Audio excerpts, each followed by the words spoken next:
Well, welcome to Money Talks. Nic Hayes here with you, and I've got David Pettit, who is the founder and CEO of PictureWealth. Welcome, David.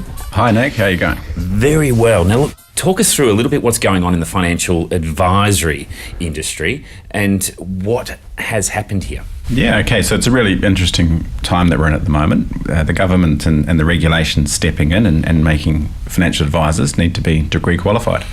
So if we look at the backstory on that, you've come from maybe a career. You're 55 or 65 now. You had a policy to sell and a story to tell at the start of your career as maybe a representative of a life company or a life insurance company. Then regulation came along. Everyone had to be called financial advisors, had to start producing statements of advice, and things got a bit harder. Your time spent in front of clients became less, and you were doing more administrative and compliance work behind the scenes. Then the future of financial advice reforms came in.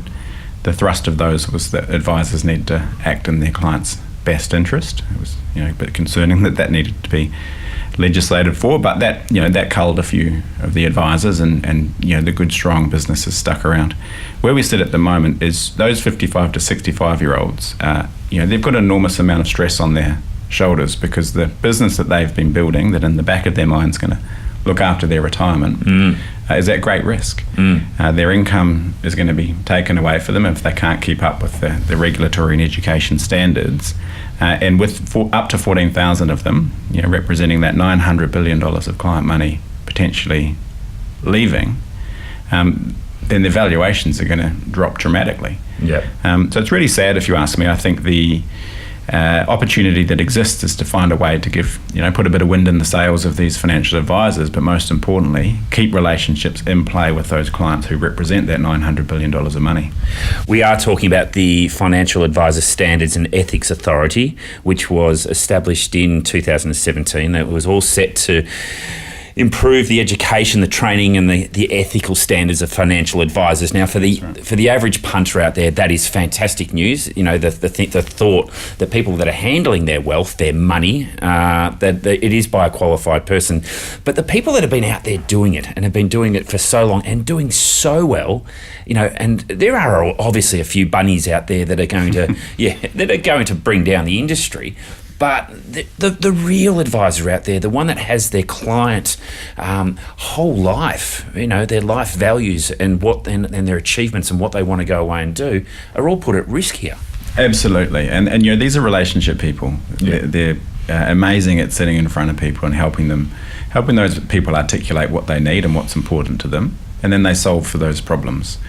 So if we get to an environment where it becomes you've got a cohort, let's say, of young, newly qualified, degree qualified advisors who are the only ones who are left to look after people. What they don't have is the soft skills. They don't know how to talk to people. They don't know how to extract a problem. They don't know how to get to the heart of where the advice needs to be delivered. Not to mention experience. Yeah, that's right. So for me, it's about experience over knowledge. Knowledge can be, if you think of Henry Ford, right? He got put on trial and he's got asked some questions around his general knowledge and then kind of stopped the line of questioning and said, well, if I could press a button and get any piece of knowledge that I need, then why do I need to know that? So if we think about it, and being a technology company, we can press a button and get any piece of knowledge that we need. And that's largely what we've built into our system. So it's the experience piece that I want to talk to. I want to keep the experienced people in front of people and let the knowledge be centralised and delivered through not only technology, but those bright sparks who are happy to sit in an office and interpret and provide the advice. Well, let's talk about PictureWealth, because it's not a financial advisory firm. It essentially is a tech company. Absolutely. So we're a technology company focused on improving the financial know-how of people across the planet. And what is financial know-how? Well, it's pretty straightforward. If we can improve your know-how, then you'll know how to improve. And that's a pretty beautiful loop. Improve your know-how to improve. And that really applies to anything. Our focus is on educating people around their money. And once you're fully informed, then you can make an educated decision. When we came into the market, we're a bright, shiny tech company, really amazing platform and technology behind us. And we thought possibly shooting at the millennial market. But these, huge changes came, and I thought, well, I care about these advisors because I'm one of them. Yep. How can I lend our software to them to keep them in the game, at least at the relationship level, and then centralise all of that advice, do what we spoke about before, and create a knowledge centre. So for us, the future is very, very different. The future of wealth management is where a lot of the world's global investment money is pointing towards, trying to figure out what it looks like, but we think we've got a pretty strong indication. So for those 14,000 advisors who may not be heading down that path of upskilling or getting the degrees that's required, how can they use PictureWealth to make it work for them? We want to have a chat to them about their intentions, about their business. Maybe they're transitioning towards retirement, or they want to stay in the game, or they want out completely. We're in the market, and we're purchasing, and we're transacting, and we're doing transitions. So in short, we can take away the worry and pay them. Yep. How can they use it? It's not for their business. It's looking at how they can potentially transition out of their business. And the end goal for us is to create a really nice consolidated of experienced, smart people who know how to look after people.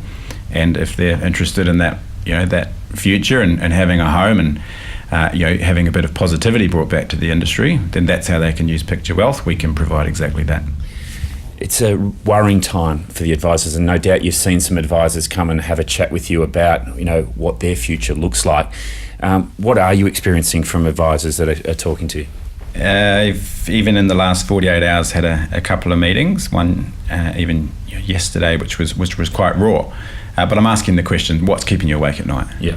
First answer, the whole damn thing. Second answer, just raw emotion. I don't know where this is going to end up. And I had a predictable future or retirement for me and my family ahead of me. Yep. And I can't see what that looks like anymore. So you're going from that at the front end of a discussion to us to completion of that meeting, shaking hands on the street as we part ways and saying, hearing from them, it's great to have some positivity back. It is a troublesome time for those that are experiencing this. Now, if someone wants to get in contact with PictureWealth, how do they do that? Directly to me, david@picturewealth.com. We're listening to people who are using our technology on a daily basis, which is, we're learning a lot, and now listening, with open arms to the advisors who want maybe a different story for the rest of their life, and we'll put some wind in their sails, and instead of being worried about the future, we want them to become part of it. Yep. There is a solution. There is some sunshine. There is some light at the end of the tunnel. Fantastic. David Pettit, founder and CEO of PictureWealth. Thanks for joining us. Thanks, mate.